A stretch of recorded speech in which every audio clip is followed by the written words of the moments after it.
নমস্কার বন্ধুরা, কেমন আছেন? আশা করি সবাই ভালো আছেন। মাই কিচেনে আপনাদের স্বাগতে। আমি আপনাদের জন্য নিয়ে এসেছি চিকেন কারি রেসিপি। কিভাবে সহজে তৈরি করতে হয় সেইটা দেখাবো। চলুন রেসিপিটি শুরু করি চিকেন কারি বানানোর জন্য। এখানে আমি গ্যাসে একটি কড়াই বসিয়ে দিয়েছি, তেলটাও দিয়ে দিয়েছি। তেলটা গরম হয়ে যাওয়ার পরে চিকেনটা এক করে দিয়ে দিয়েছি। এখানে আমি তেল নিয়েছি সরষের তেল। চিকেন কারিটাকে আমি সরষের তেলেই বানিয়ে নেব। এই চিকেনটা আমার দেওয়া হয়ে গেছে। এখন এই চিকেনটাকে সুন্দর করে আমি ভেজে নেব। যত সময় চিকেনটার গা থেকে তেলটা ছেড়ে না দেবে তত সময় এটাকে ভাজতে থাকবো। এটা ভাজতে ভাজতে ধীরে ধীরে কালারটাও চেঞ্জ হয়ে যাবে, তখনই আমি এটা তুলে নেব। এটাকে আমি সুন্দর করে ভেজে নেব। দেখুন বন্ধুরা, চিকেন কালারটাও চেঞ্জ হয়ে গেছে। এখন এই চিকেনটা তুলে একটি বাটিতে নিয়ে নেব।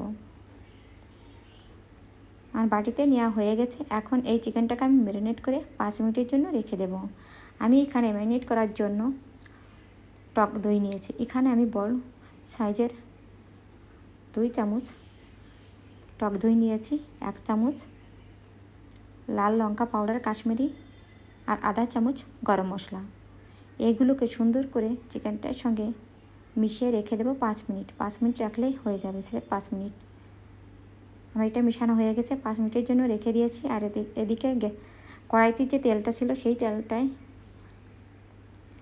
4টে এলাচি, লং, তেজপাতা, ডালচিনি দিয়ে দিয়েছি। এগুলোকে আমি ভেজে সুন্দর একটা গন্ধ বেরোলেই জিরেটা দিয়ে দেবো।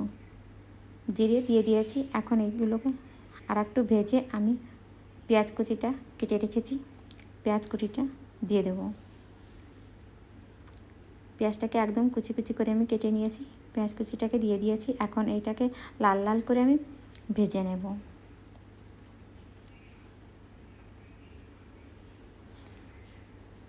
এটাকে আর একটু নাড়াচাড়া করে নিয়েছি।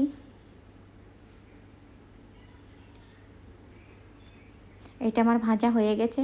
আদা রসুনটাকে আমি একসঙ্গে বেটে রেখেছিলাম, সেইটা দিয়ে দিয়েছি। এখানে আমি আদা রসুন দিয়ে দিয়েছি, কাঁচা লঙ্কা বাটা।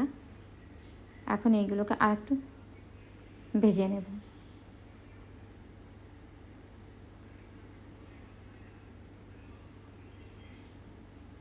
এটাকে সুন্দর করে নাড়াচাড়া করে ভেজে নিয়েছি। এখন আমি শুকনো মশলাগুলো দিয়ে দেব।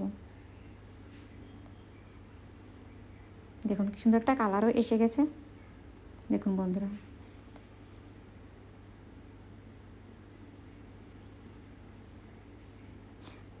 লবণটা স্বাদ অনুযায়ী দেবেন। হলদি পাউডার, জিরে পাউডার 1 চামচ, ধনে পাউডার 1 চামচ, কাশ্মীরি লাল লঙ্কা পাউডার 1 চামচ। মশলাগুলো আমার দেওয়া হয়ে গেছে। এখন এটাকে সুন্দর করে নাড়াচাড়া করে নেব। মশলাটা আমার ভাজা হয়ে গেছে। এখন একটি টমেটো পিষে রেখেছিলাম, টমেটোও দিয়ে দিয়েছি। এখন মশলাটাকে সুন্দর করে ভেজে নেব। সম্পূর্ণ মশলাগুলোই আমার দেওয়া হয়ে গেছে। এখন আমি মশলাটাকে 2 মিনিটের জন্য ঢেকে নিয়েছিলাম। 2 মিনিট বাদ দেখুন আমার মশলাগুলো পুরোটা সেদ্ধ হয়ে গেছে। সির্ফ 2 মিনিট ঢেকে রেখেছিলাম। এখন আমি যে চিকেনটাকে ম্যারিনেট করে রেখেছিলাম সেই চিকেনটা দিয়ে দিয়েছি। এখন এইটাকে সুন্দর করে মশলার সঙ্গে মিশিয়ে নেব নাড়াচাড়া করে।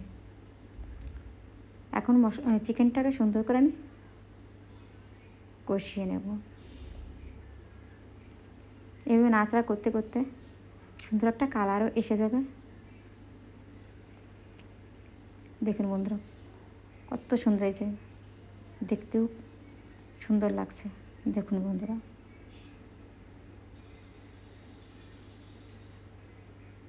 এখন আমি জলটা দিয়ে দিয়েছি।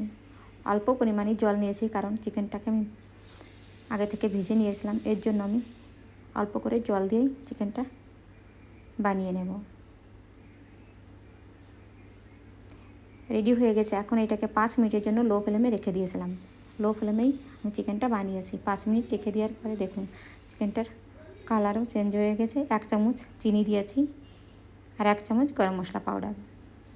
এখন এই মশলাগুলো মিশিয়ে আমি 2 মিনিটের জন্য ঢেকে দেব। আর কাঁচা লঙ্কা এখন আমি 2 মিনিটের জন্য ঢেকে দিয়েছিলাম। চিকেনটা আমার হয়ে গেছে। রেসিপিটি পছন্দ হয় লাইক, শেয়ার, কমেন্ট ও সাবস্ক্রাইব করে দেবেন। আর এইভাবে চিকেনটা বানিয়ে খাবেন।